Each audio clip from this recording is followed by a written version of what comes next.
There's a woman sitting here in the second row, right in the center, with a two of them, with masks of my face, and that's... It's actually it's disturbing in a way that I never imagined possible. Actually, there would have to be something wrong with you for you to imagine a situation in which you saw that. So I'm glad I've never had the occasion to imagine this feeling that I'm experiencing right now. Good evening. How is everyone so far?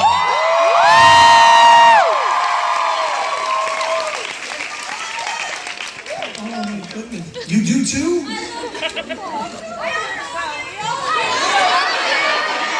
There's a smattering of individuals who really mean it, and then there's a lot of groupthink, sort of peer pressure lovers. But I love you all. Equally. Some of you more than others. Did you just get wed, ma'am? What's going on here? You're what? You're Becky? Oh, super fan Becky? Oh, hi. You look wonderful. That's the pixies. Okay. I have to tie my shoe. Hold on one second.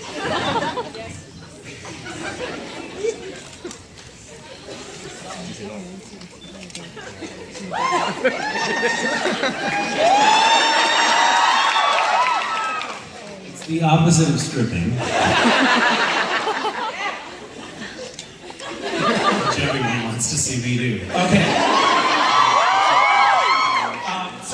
Toronto, it's so great to be here. You have are most of you very local, or let me rephrase the question. Who's from more than 500 miles away?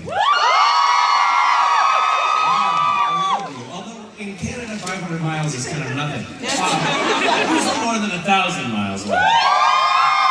I'm not talking about kilometers, I'm talking about miles. So, okay. So there's a fair amount of you that aren't local, but Toronto is such an amazing city. I really love it. I didn't know that I loved it so much until we started coming to conventions here. It's got it kind of feels like the New York of the North. But cooler, more accessible, and nicer people. And miserably cold in the winter. Does anyone have anything? I suppose I'll address this to the people who are standing in line there. I'm just going to, hold on, before we do this, I'm just going to go back here and say hi, because I can't really see all of you people. Hi. Oh my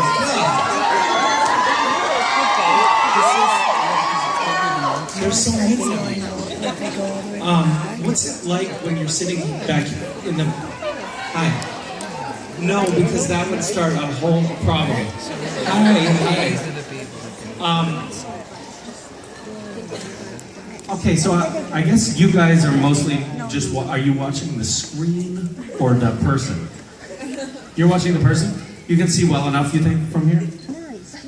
Would it help you, because I'm looking from this perspective at the stage, and I feel like it's hard to pick up on a lot of the nuances of body language. Does that feel true to you? No, I think it's pretty good. I'm going to, in the spirit of early silent film, gesticulate kind of wildly while I'm up here so that you can see more clearly what I am trying to project emotionally. Does that sound okay to you? Yeah, let's go for it. He said yes, but I didn't get the microphone there fast enough. Hi.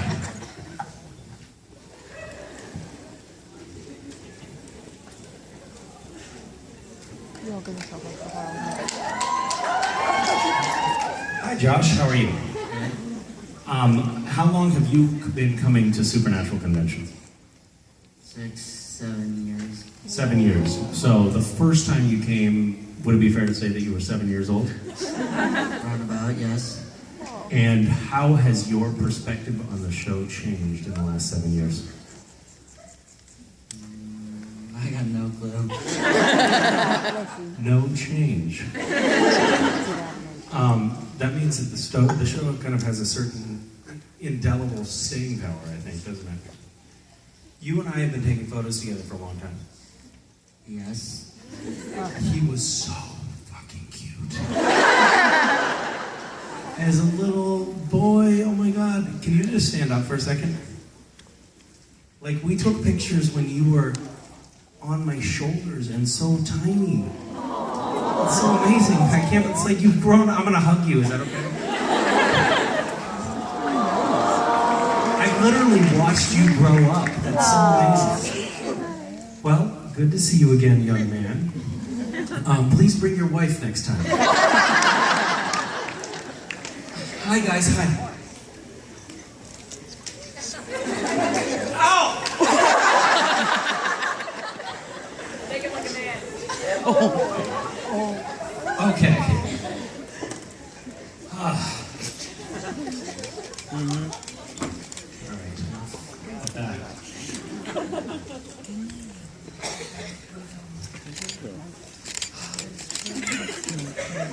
Do you have a question that you're going to ask? Yeah. Okay, go. So Gishwas happened not too long ago. Yes, that's true. If Castiel was like actually on this earth, do you think he would participate, and do you think he'd like it? I do think Castiel would participate, and I think he would like it, and I think he would win, because he has all sorts of superpowers that would enable him to do a ton of items virtually effortlessly. He would be a great catch to have on your team. He really would. Just by a show of hands, how many people have participated in this? So when I say just by a show of hands, I mean don't scream. Someone's holding a flag right now. Yes. Just by a show of hands and screams and waving of flags. So it is a scavenger hunt, but it feels like it's kind of more than that. It's also this kind of weird cult and a crowdsourced art project and generally sort of mucking things up event. And Castiel would be a great member of our team, but some people take the event very seriously. For those of you who don't know this, some people are kind of, and this is just, I know it's not a clinical term, but they're really crazy about it. And they recruit, I've discovered in the last year, people, they recruit people to join their Gishwas teams through a rigorous interviewing process. You have to meet with other potential teammates, and you have to submit your samples. There are teams out there that are so serious about it that they conduct mini scavenger hunts as tests for potential recruits on their team. Isn't that amazing? I learned that from one of the visual effects big shots on Supernatural, who is in Gishwas. He participates in Gishwas. And I was like, oh really? Yeah. Does your team take it seriously? And he's like, yeah, a little bit. Yeah, we set up a scavenger hunt for applicants to our team. Kind of amazing. Anyway, I think the cast would do that. Although I don't think that he probably is great as an interviewee. I think he comes across a little bit stilted and awkward, and people might make the mistake of not having him join their team because they think that he's too awkward to do anything successfully. Thank you. Sure. Hi. Hi. My friend Grace is here too. Wait, what? You're saying hi? Yeah. She said she had a friend that said hi, and I just wanted to say hi because I could get pictures and I really love you. Great. Hello. Hi. Let's get this out of the way. Hi, everyone. Hi. Hi. So, my question is, I did Gishwas for the first time this year. Yes. How did that go for you? It was a lot of fun. Are you still suffering from the various traumas you? I'm suffering because of you. No. get that a lot at home.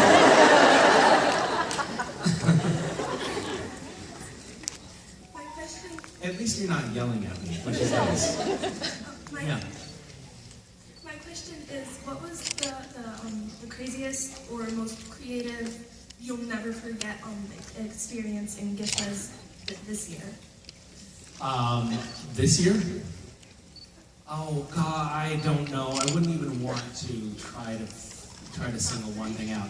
There was one item which was create a kindness. I can't remember the exact wording of the item, but the item in the scavenger hunt was that robots have a reputation for being evil or thoughtless or emotionless or something like that. Create a kindness robot. And this guy that worked at NASA and made this robot that was so big that it barely fit into a garage. And it looks like this incredibly menacing kind of Transformer-style robot. And this girl who's maybe 12 years old opens the garage door from outside, and this robot menacingly moves out, and it turns its head around and its arms, and it has these like little missile launching apparatus. I mean, it looks like something that you would definitely see in a very, very high budget motion picture. And then it started spraying her with machine gun fire of flowers. And what was awesome is you could tell from the video that she didn't know what was coming. And I just looked down at her and she's like, ah! And then it starts shooting flowers at her. It was pretty awesome. Also, it was awesome, and it was also one of those things that could have gone horribly wrong. Like the stem of a rose could have easily impaled her eye socket. But that didn't happen, so it was still cool. Thank you. Hello, Misha. Hello. What is your name? My name is Swan. Hi, Swan. That's a lovely name. Thank you. Do you fly? I flew 30 hours from Malaysia to come see you.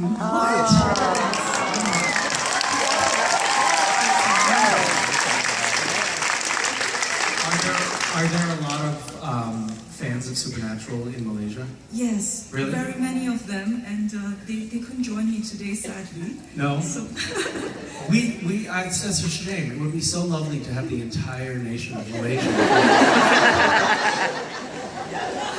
I just have the image, like there's one country in specific in Asia that really, really loves Supernatural, so much so that they all decided to charter all of the long-haul aircraft in the world to come to Toronto for the Supernatural convention.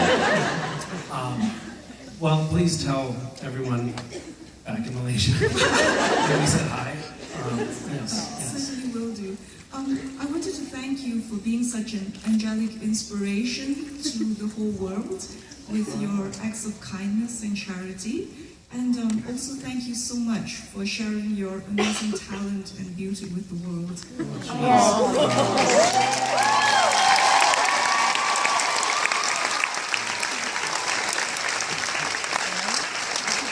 That is very sweet of you to say. I don't feel it's true, but I'm going to just sort of stand here and sweat a little bit. Well, my question is, it's a slightly funny question, but... Okay, here's where it goes off the rails. She's like, I love you so much, here are some compliments. Now, if you could felicitate anyone in the cast...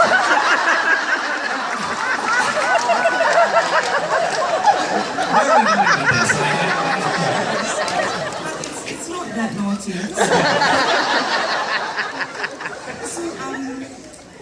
Since you play Castiel, I was wondering if you have a point of view on why poor Sam has no opportunities at any bromances. Because he seems to have cornered the market with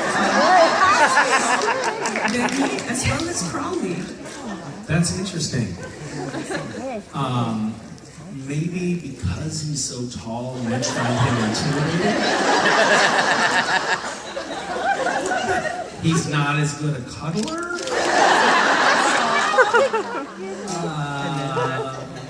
I don't know. What do you think might be the problem there? That's a good point, though. I mean, has he kind of romanced with Samantha? What was that? I used to watch the show, but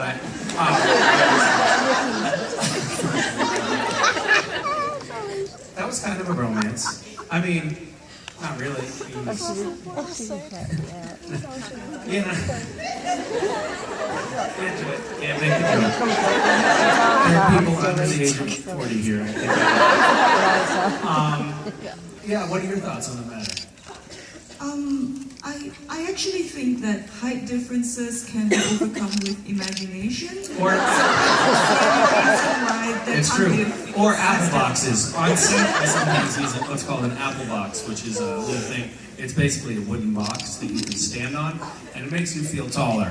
I am sometimes standing on an apple box. Every once in a while, we'll be shooting a scene outside somewhere, and the director's like, okay, Misha, you stand. We'll be, for example, on a hillside. And the director will say, okay, Misha, you stand here, and Jared, you stand here, and we'll do the scene. And of course, now Jared is uphill with me, and he's, as you know, 8.5 feet tall. And so I'm staring at his navel for the scene. And I'll be like, oh, guys, can we have an apple box? Or a step ladder or something so that I could... The first was in season 4. It was one of the first times that I had a scene where I was like really talking to Sam close, and it was really funny because it wasn't actually that funny, but I laughed. I had to go up and sort of confront him, and there's something about confronting somebody who looks, you know, relative to you like Bigfoot. And so I was sort of trying to, in this macho way, confront him. But I was only like, I was literally coming up to his nipple. And every time I walked up and tried to act tough, I would start laughing. He was like, what? And I was like, you're just so fucking tall. So yeah, we didn't get anywhere. Hi. Hi, so I know how you feel about hypotheticals, but I've got a good one for you. I hate hypotheticals. No, it's a good one. Wait, let me ask you, speaking of hypotheticals, where are we on the sort of whole, like, question editing thing these days? We're not editing questions anymore? We are? Not to edit questions for me, but for other people you are editing questions? We're not editing my questions. Okay, can you do me a favor and edit the questions? No hypotheticals. Okay, all right. My rule is no hypotheticals. Okay, let's hear your hypothetical. All right. The Man Who Would Be King was, Yes. I thought, a masterfully written exploration of Castiel's Thank you character. very much. Although I'm not the writer, but thank you. I just saw Ben Edlund on Wednesday night at the screening party for the premiere. Ben is very, very, very good at writing things. What were you going to say? Just get it out. Out of it. Castiel had a lot of growth and new experiences Yep. since then. Yep. If magical Mr. Ben Edlund could be invited back to write another such episode, what would you like them to explore about Castiel's character in that episode?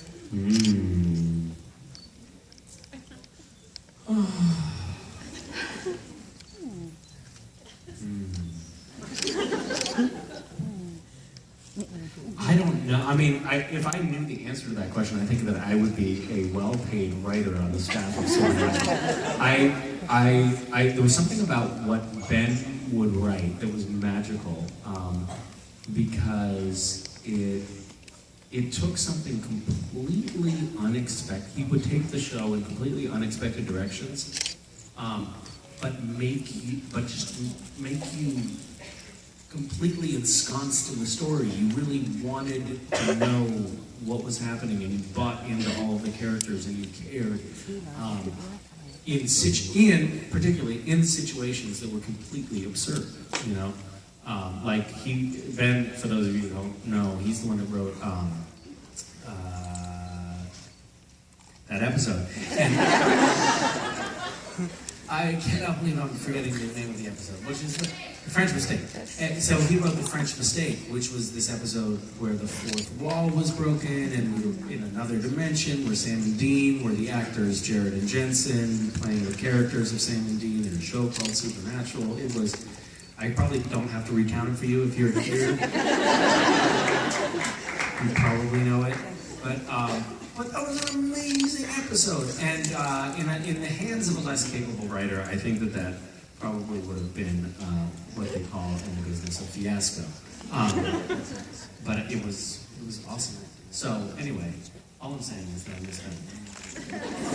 And I'm not answering your hypothetical. Hi. Which is not to say the other writers on the show aren't awesome. I love them. Hi. Hi. So I want to be an actress, and I was wondering what advice you would have for aspiring actors or actresses. Oh, that's really cool. That's great.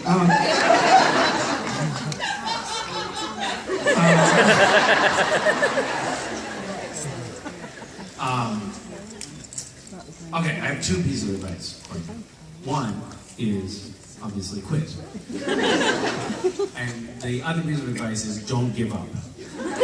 If you don't take option one, then you gotta take option two, because it can be a really long slog, and you can endure a lot of rejection, and you can confront a tremendous amount of no's in the process. And I think that there's something about the process of acting where it's really, you go to auditions and you have your own self-worth wrapped up in the process, and it's really easy when they say, no, we don't want you to think that you are a horrible human being, which in my case happened to be true.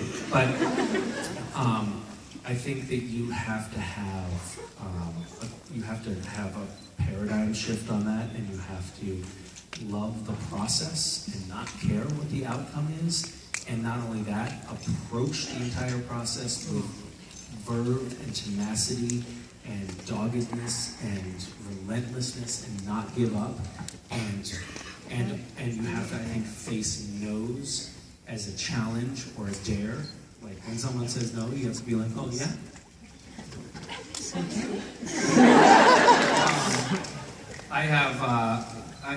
I've had experiences like that, and I'm sure we all have those experiences in life where, there appears to be a closed door, and you just keep knocking on it until someone finally opens it and is like, what? And you get in. I interned at National Public Radio when I was young, and I loved National Public Radio. I felt about it like many of you probably feel about Supernatural. I just wanted nothing more than to work there. And ultimately, my internship turned into a job there, and it was a really great experience, but the process of getting in the door was just me calling every single day. And the person that was in charge of human resources being like, yes, Misha, what? Yeah. No, they've looked at your resume and there are no openings, they're not available. I was like, okay, well, I'll call you again tomorrow. And eventually, she just gave up and gave me a job because she didn't want to deal with me anymore. And I think you have to have that attitude, unless you're Jared, who just works from the time he's born until the time he dies, and everything is perfect. But if you're not like that, then you have to really work incredibly hard, and you have to sort of take every opportunity. And it's not about being sneaky or weird. It's just about being patient and persistent. So, yeah, and being awesome. Try also to be awesome, and I think that gives you a leg up. Thank you. Thank you. Hello. Hi, Misha. I would just like to say that you are my favorite actor, and you're the reason why I want to become an actor. Oh my gosh, that's amazing. Thank you so much. That's very, very, very sweet of you. But you haven't obviously watched much stuff. If that's the case. Okay. All right, I'll take it. I have seen you in everything, but I'm willing not to talk about it if you don't want to. No, it's okay. It's okay.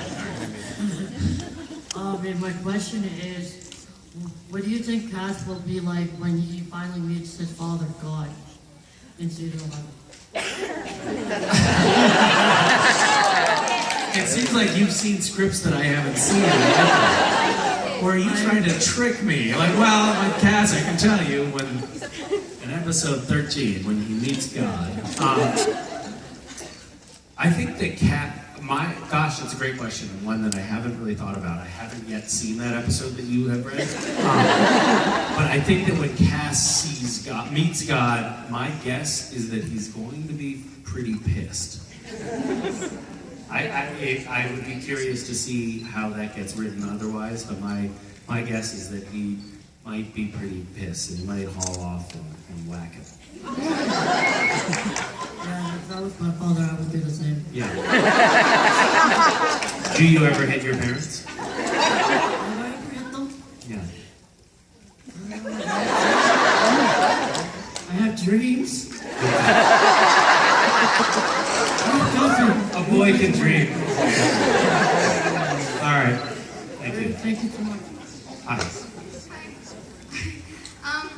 So I recently had a photo op with you. Oh yeah, that was awesome. Yeah, I'm sure you remembered me out of 300 people.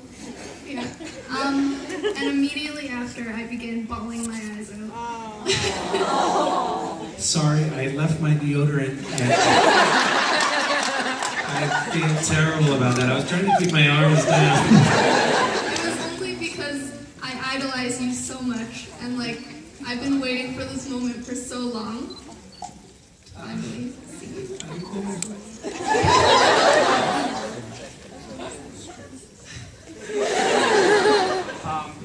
Well, thank you. Okay.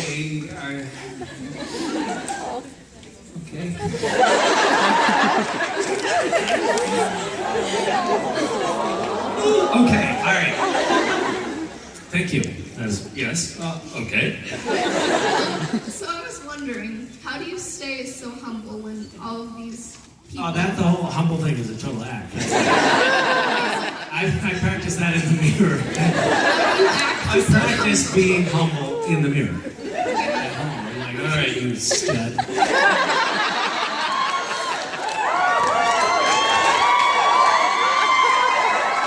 Okay, try dropping your chin a little bit. Pretend to be sweating. Yeah, that looks good. That's how I do it. Okay, so I was wondering, how do you act so humble when you're... Oh, that wasn't the whole question. Yeah. I'm such an egomaniac. Your question. When you're surrounded by like screaming and crying fans every single day.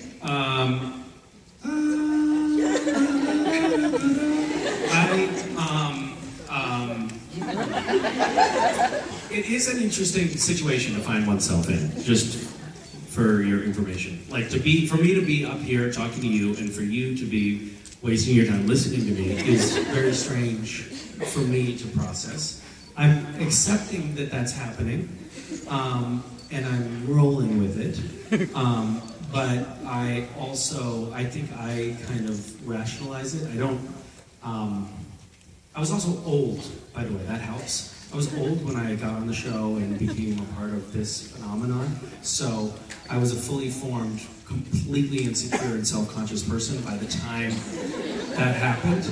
And that was those qualities were so well entrenched in me that there was no danger of them ever falling away. But I also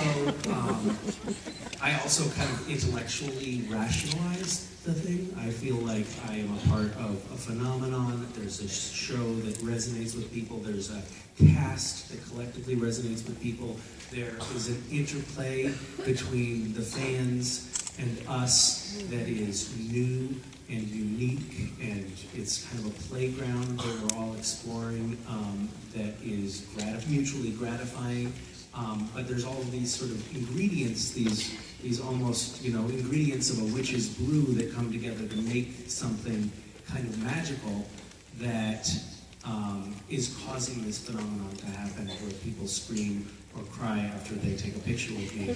So it helps me to understand that it's not about me, but it's about this greater phenomenon that I happen to be an ingredient in and a part of, and I do see that there are a lot of great things that are coming out of it.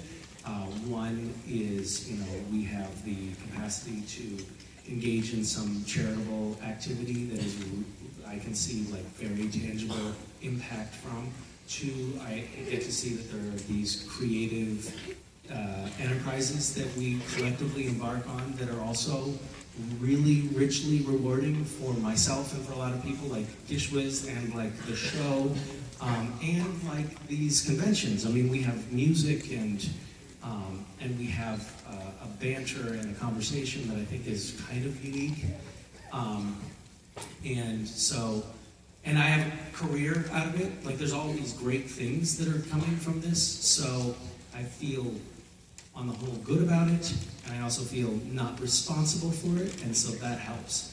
I probably should have just made a joke, though. I just realized a much better response to what you asked.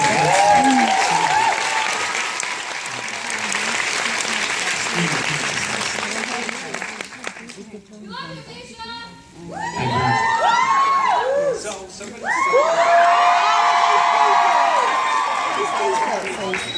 somebody sent me the shirt, and I think it's intended to be like a shirt that a dad on vacation in Orlando wears. It says, who are these kids and why are they calling me dad? Yes! I had to wear it because of the internet and the weird things that happen on it. The creepy, incestuous reference. I don't know what happens. Hi, how are you? I'm great, thanks for asking. I just wanted to say that I'm a big fan of the show and I love watching it, and then it was about these brothers and it was really cool, and then you came in and It got a whole lot better, didn't it? and you just portrayed Cass really well, and it just changed a lot. And my question was, what was your favorite episode to film, and what is just one of your favorite episodes in general?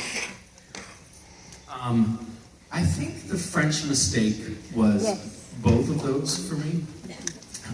It was just so much fun to get to play with making fun of ourselves. We did this mockumentary, also like a behind-the-scenes mockumentary of the show, which probably many of you have seen, which in a way was just an extension of that, you know, the idea of just taking the piss out of ourselves, but also kind of playing with the seeds of the things that are really true about ourselves. Like we were playing with things that were just a little bit true, you know, so it made it even funnier, I think. I also loved the episode Everybody Hates Hitler, which I wasn't in, so I probably shouldn't talk about it in laudatory terms, but it was a really good episode. It was just, Phil Sagrish, our producer and director, did such a masterful job with that, and the episode was incredibly well crafted. I believe it was another Ben Edlund episode, but it was great. Yeah, thank you. Hi, Misha. Hi. You guys are so quiet when you're just listening. It's like nobody's even funny. It's amazing that so many people can be so quiet. You're Canadian. That's what it is.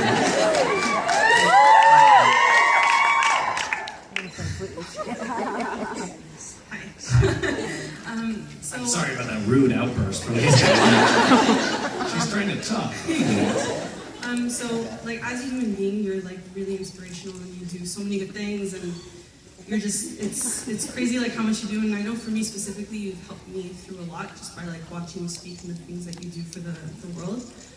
But even Castiel as a character, I get very emotionally involved with the character, and he has so much strength in him, and you play him so beautifully, and